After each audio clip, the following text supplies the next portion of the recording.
option people have is a short sale.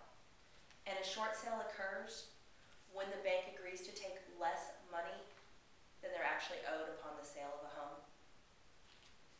And unfortunately, that is a lot of what's going on right now. And what they're looking at, do you have to qualify to do a short sale? You don't get to do a short sale just because you owe more than your home's worth. So if you bought a house for $750,000 and now it's worth $550,000, and you think, gee, I'd really like to sell it because now I get this much nicer house for the same amount of money, banks don't care. The banks do not consider that a hardship. They're looking to see if you have a hardship, and it's the same kind of hardships I was talking about a few minutes ago. You've lost your job, your hours have been cut, you've had a divorce, there's been a death in the family, there's a change in your mortgage payment. For a lot of people who have what we call pick a payment or option arms or adjustable rate mortgages, they're seeing a much higher mortgage payment than they were before. That is considered a hardship. So to qualify for a short sale, you have to meet 3 qualifications. You have to have the hardship like we've just been talking about. You have to have a monthly shortfall. The bank wants to see that you are having a hard time each month paying for all of your debt. They'll make you do a financial worksheet and they'll take a look at that. The third thing that they're looking for is insolvency. They want to know that you don't have any liquid funds to pay off the deficiency, the amount between what you owe and what the house is worth. If you meet the other qualifications, but you've got $150,000 or $200,000 in the bank, they're not going to care. They're going to expect you to pay that money. With some retirement accounts, they may not touch those, but generally liquid assets, they're going to be looking at that when they decide whether or not you qualify for a short sale. So basically what they're going to be looking for is a material difference in where you were the day you got the loan and where you are today. They're going to be looking at whether you're able to make up that deficiency. If things have changed, and if you can't make up that deficiency, you may qualify for a short sale. Why would you want to do a short sale? Why would you prefer that to a foreclosure? It's a headache.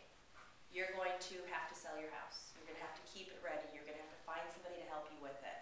Why not just let the bank take your house and just be done with it? Sit there, stay there as long as possible. There's a few different reasons why you might look at short sale if it's your only option to a foreclosure.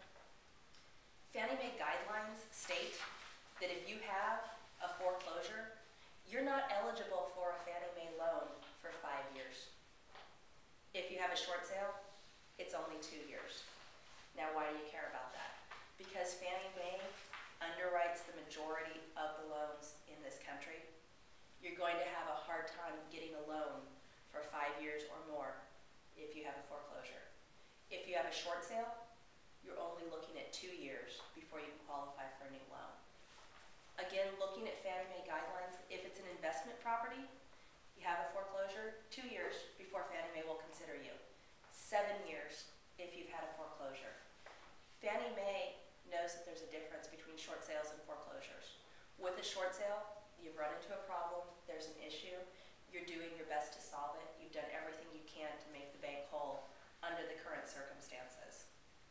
Additionally, it's not likely to hurt your credit and stay on your credit nearly as long as a foreclosure would. A foreclosure is going to hit you for 7 to 10 years. Depending upon the conditions of the short sale, how many late you may have had in your mortgage before the short sale is done, it's not as likely to hurt your credit. It's hard to say exactly how it will because, again, it's going to depend upon the number of lates you've had. It's going to depend upon how the bank reports the short sale. Are they going to report it as paid in full, as settled, paid as agreed? It will make a difference to your credit likely. Your credit will likely take a hit. But you're not going to see most likely the same damage as you would in a foreclosure. Other reasons not to do a foreclosure, what else can it do? For people who need security clearances, a foreclosure can damage your ability to get a security clearance. If you're in telecommunications, if you work for a defense contracting company, if you work in an aerospace company, if you are in the military or work with the military, it could prevent you from getting a security clearance. So if you're looking at that point in time with the difference between a foreclosure and a short sale, it could mean the difference between having your job and not having your job. One other thing I want to mention is the foreclosure, whatever the situation may be. And again, I am not an accountant. This is my understanding of it. I strongly recommend to anybody who's looking at doing something like this, they talk with their attorney, they talk with their accountant, they talk with a tax attorney, and make sure of what they're getting into, because there are consequences when you're looking at doing this. That said, under the Mortgage Forgiveness Debt Relief Act of 2007, if you have a short sale or a foreclosure and the loan was purchase money, and what that means is you took the money and you purchased the home with it, not you refinanced it 4 times and you bought a boat and you took a trip to Europe. But if it's purchase money, or if you took the money out to fix up the home, excuse me, they're going to look at that and they will forgive that, because what's going to happen is the bank is going to issue you a 1099 for whatever they write off. If they forgive $100,000, they're going to give you a 1099 for that amount. But under this Mortgage Forgiveness Debt Relief Act of 2007, the government has said they will not count that as income against you if it's purchase money and that's forgiven. And I think that's all I have for you guys